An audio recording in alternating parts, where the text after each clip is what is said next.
بنورنا الدنيا وننشر في الفضاء أملا ونعلي عزم همتنا فمن طلب العلا وصل.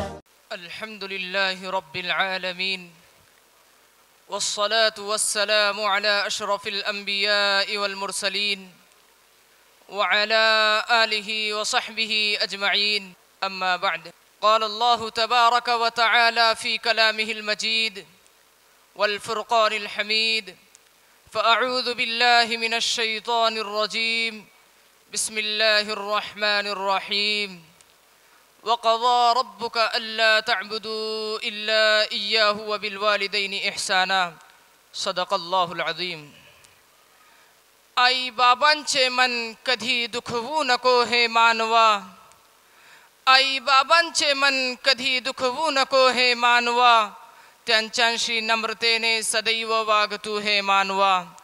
आजच्या कार्यक्रमाचे अध्यक्ष महोदय व प्रमुख पाहुणे म्हणून उपस्थित असलेले सर्व पाहुणे मंडळी व आदरणीय सर्व गुरुजन वर्ग आणि माझ्या विद्यार्थी मित्रांनो, अल्लाहने सर्व सृष्टी निर्माण केली.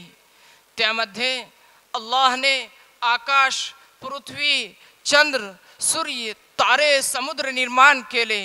प्रत्येक सजीव व निर्जीव निर्माण केले आणि या सर्वांमधून सर्वश्रेष्ठ मानवाला बनविले. अल्लाहने पहिल्या मानवाची निर्मिती करून त्यापासून त्याची पत्नी पण निर्माण केली आणि अशा प्रकारे पहिल्या पुरुष व स्त्रीद्वारे सर्व मानवांची निर्मिती होऊन जगभर पसरले आहे.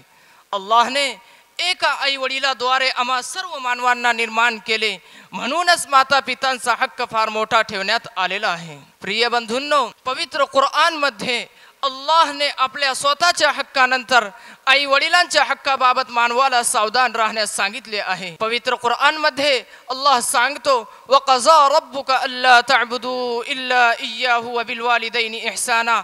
ज्याचा अर्थ असा आहे की आणि तुझ्या पालनकर्त्याने अशी आज्ञा केलेली आहे की अन्य कोणाची नव्हे तर केवळ त्याचीच उपासना कर आणि आपल्या आई वडिलांशी चांगुलपणाने नम्रतेने वाग.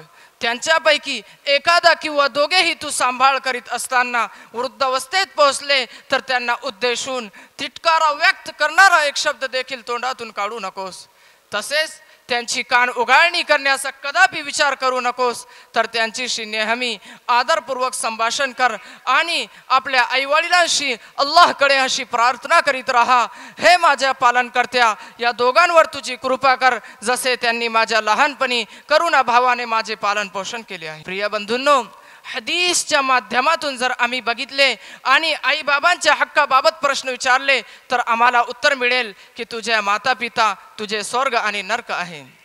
कारण की प्रेषित मोहम्मद सल्लल्लाहु अलैहि वसल्लम सांगतात: आईच्या पायाखाली स्वर्ग तर वडील स्वर्गाचा दार आहे. प्रिय बंधूंनो, आम्हा सर्वांसाठी अत्यंत गरजेचे आहे की आम्ही आई वडिलांबरोबर चांगुलपणाने नम्रतेने वागावे. त्यांना वृद्ध आश्रमात न सोडता स्वतः त्यांचा सांभाळ करावा आणि अल्लाहकडे अशी प्रार्थना करीत राहा: हे माझ्या पालनकर्ता, या दोघांवर तुझी कृपा कर, जसे त्यांनी माझ्या लहानपणी करुणा भावाने माझे पालन पोषण केले आहे.